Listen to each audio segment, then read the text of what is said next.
Hey everybody, Who's Your Jedi here with another review for you. This time talking the Star Wars Rebels episode Relics of the Old Republic. And yeah, I'm really behind on this one. What can I say? Work has been kicking my butt, and what with this being Halloween being this week. In fact, I'm even recording this on Halloween. Um, my backlog is ended up being pretty substantial, and sorry about that. Now, the next episode has indeed aired, but as I record this, I have not had the chance to sit down and watch it.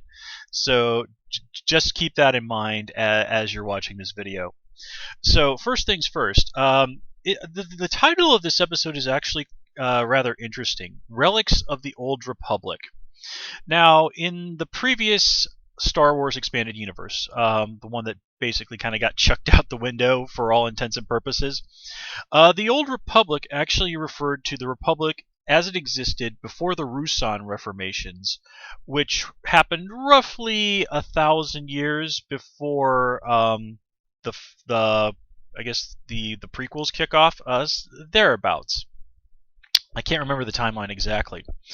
And this is also where we kind of get the term the Old Republic, knights from like the Knights of the Old Republic video games, which are super awesome, even if they are kind of old. Man, don't ever discount games just because they're old, ladies and gentlemen. There are some old games out there that are still, after all these years, absolutely amazing. And the Knights of the Old Republic games, in terms of storytelling, they still stand the test of time. That's not to mention the Star Wars MMO, Star Wars: The Old Republic, which I myself play. They just released a very very cool expansion to that Tuesday, so I've been getting back into that a little bit and having a great deal of fun. So but that's the previous expanded universe that basically doesn't exist anymore. So you kind of have to wonder, well, does now the Old Republic just simply mean the Republic before it was transformed into the Empire? So the Galactic Republic before it became the Galactic Empire. I suppose that's the simplest explanation. It just sort of seems a little bit weird that they're going to throw so much of that Star Wars history out, and then they're going to bring back a term like the Old Republic.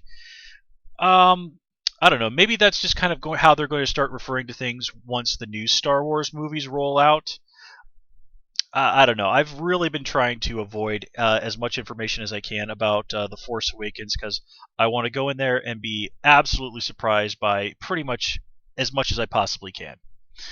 So, with that, let's just kind of get right into things. So, this episode is kind of just seeing how basically, I can't really put that, sort of the as they say, the relics of the Old Republic, the clones deal with the new face of the Empire.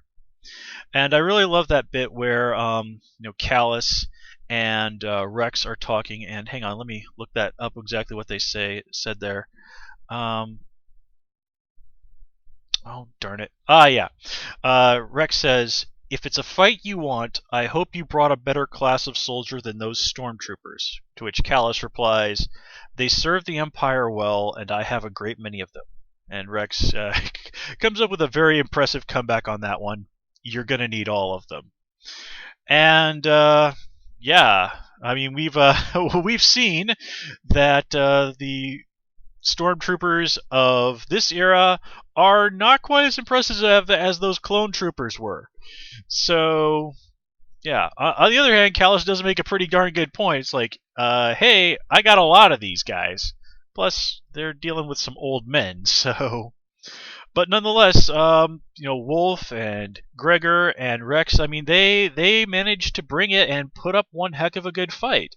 Now, granted, it would have been game over for them if they hadn't had a couple of Jedi hanging around helping them out. But still, it did show that these guys are still seriously formidable people, and they have something real to contribute still, which is cool. And this all led to the whole sequence of that sort of life or death dance there in the sandstorm. And I really, really did like that scene. That really did sort of show just how the Force is more than just being able to do crazy, lift things with your mind or shoot lightning out of your hands and stuff like that.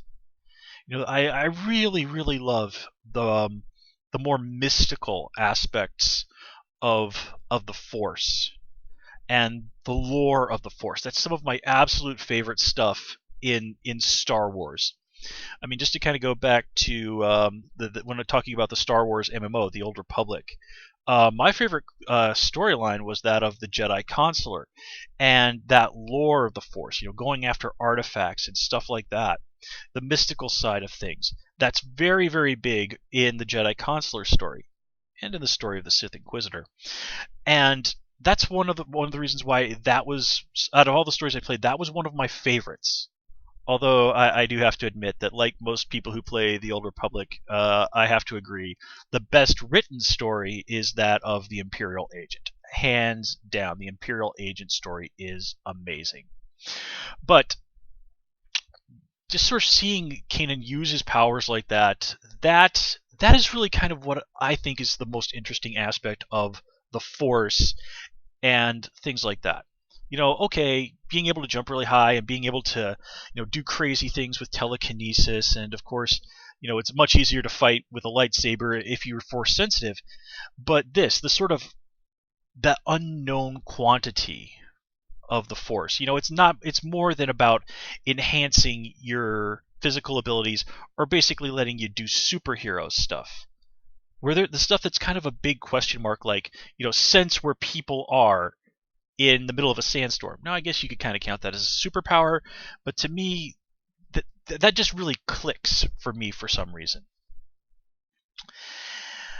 And of course, this all leads us to the end where Rex and Ahsoka reunite. And I love that line where Rex is like, "You got old, kid," and she's just like, "Yeah, it had to happen sometime." I mean, it's just a really, really nice and genuine, sweet moment. Something that really feels like an emotional payoff. And there's also a really big emotional payoff when Ezra manages to guilt trip Kanan into going back for the clones. I mean, dealing with his feelings towards the clones has been a big, big deal for Kanan. I mean, he's got a lot of anger and resentment towards them, and it's not entirely unjustified. I mean, the clones were, really responsible for taking away his life, everything that he had grown up with, and the Order, the people who were basically his family. The clones were the ones who cut down most of the Jedi. It was the 501st Legion, led by the freshly minted Darth Vader, that stormed into the Jedi Temple, killed everyone there, put the younglings to the lightsaber, and all of that. So Rex is kind of having one of those things where he's taking out his resentment towards a group of people, towards individuals who are actually some of the few members of that group who really don't have that blood on their hands. And, Kanan here is really being controlled by his feelings. I mean, he's being very non-Jedi here. And that's one of the things that was really a big deal about the clones. Now, the whole clone army is, of course, very, very controversial among Star Wars fans for good reason. The clones really did not, in a lot of ways, have the same rights as other beings in the Republic. But what a lot of people miss is that, one, the Jedi were really, really reluctant to sort of step into the role of military commanders, and that the Jedi were actually the people who were the biggest advocates for the clones. They were the ones who were the most adept at seeing the clones as actual people, as actual beings. It always read to me like the politicians and the other military people in the Republic just saw the clones as nothing but cannon fodder, while the Jedi did things like encourage the clones to express their individuality.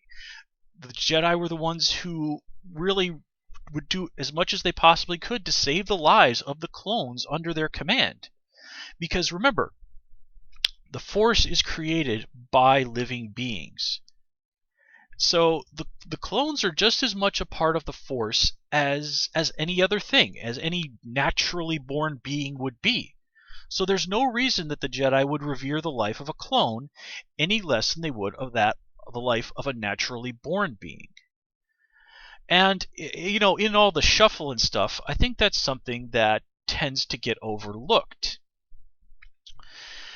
But anyway, and now I'm really glad that we have the clones here working with the rebellion, because as I said in my previous video, they're a source of enormous experience. I mean, these guys might be old, but they know a heck of a lot about fighting. And I could really kind of see them being very useful in like training other soldiers as advisors. They're a little bit too old to be out there on the front lines, but again, as advisors and trainers and just a source of experience, that's going to be something seriously useful. And let's not forget that these guys were, you know, around during the glory days of the Jedi, or well, during the Clone Wars anyway. And they knew a lot of these characters. I mean, like Rex was friends with Anakin and Obi-Wan Kenobi. So just the kind of insight these guys can offer into characters who are either dead, like, you know, like, well, all the other characters who are dead, characters who are, you know, I mean, Obi-Wan Kenobi's hiding out on Tatooine. Darth Vader's running, or Anakin is running around as Darth Vader. I mean, can you imagine if Vader was to come across Rex now? I mean, whew, wow, what a mind screw that would be for both of them. But that's something to look forward to in the future. I'm pretty sure the writers on Rebels are not going to pass up a chance to throw that at us. So let's stop here. As always, please comment, rate, and subscribe. And of course, you can follow me on Twitter at Who's Your Jedi. Until next time, take care and have a good one.